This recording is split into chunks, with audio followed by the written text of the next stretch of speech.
October has been warm so far, and the first freeze of fall has yet to take place locally. In this week's WeatherWise, the Storm Tracker weather team reviews climatology of fall frost and when we could expect the first sub-freezing temperatures of the season.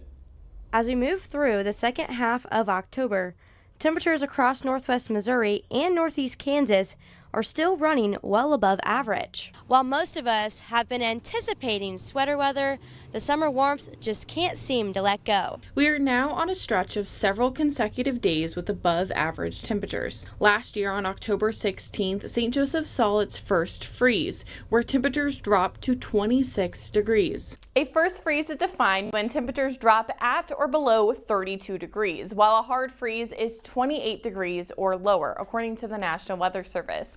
The average first freeze for St. Joseph typically falls around October 18th, while for a hard freeze, it's usually around October 28th. However, this year we appear to be running behind schedule.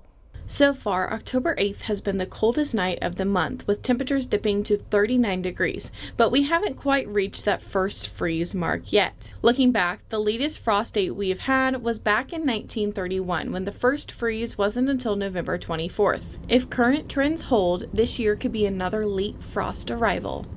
Upper level patterns can give us a broad idea of when temperatures might get closer to the freezing mark. You can see those polar lows up to the north in Canada. That's where the colder air tends to be, with subtropical highs maintaining that warmth and those above average temperatures. Now towards the end of this weekend and into parts of next week, you can see those lows do dip a little bit further south, potentially grazing the Central Plains and mid-Missouri River Valley. But in general, we're going to keep that colder air along and north of the Canadian border, potentially all the way until the final week in October, and that temperature forecast in general is corroborating that. You can see the 22nd through the 26th of October, broad portion of the U.S. near to above average temperatures, even more in the way of those above average temps by the end of October. So it's possible we don't see a hard freeze until the month of November.